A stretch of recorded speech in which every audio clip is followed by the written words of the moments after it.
अगर आप lead auditor बनना चाहते हैं तो सबसे पहले आपको ये समझना होगा कि इसकी शुरुआत कहाँ से होती है। सबसे पहला स्टेप है आपका एजुकेशनल क्वालिफिकेशन।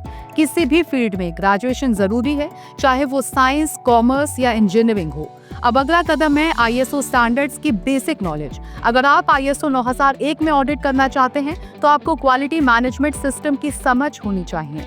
इसके बाद आता है सबसे अहम हिस्सा, लीड ऑडिटर कोर्स। ये कोर्स आपको किसी मान्यता प्राप्त संस्था से करना होता है, जैसे कि IRCA या एग्जाम्पलर ग्लोबल अप्रूव्ड ऑर्गेनाइजेशन से।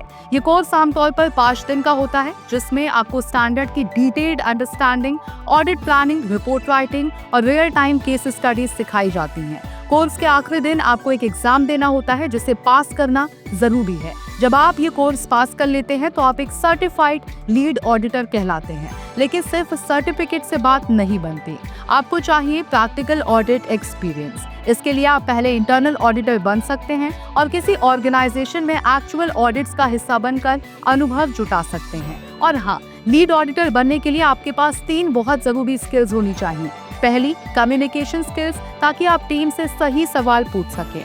दूसरी, ऑब्जर्वेशन पार्ट, जिससे आप बिना बोले भी बहुत कुछ समझ पाएं। तीसरी, रिपोर्ट राइटिंग, ताकि आपने जो देखा उसे सही ढंग से रिकॉर्ड कर सकें। तो अगर आप एक लीड ऑडिटर बनना चाहते हैं तो ये प्रोसेस फॉलो कीजिए: एजुकेशन, नॉलेज, सर्टिफिकेशन, एक्सपीरियंस और सॉफ्ट स्किल्स। और हाँ, ऐसी ही और तमाम जानकारी के लिए TNV अकेडमी को फॉलो करना मत भूलिए।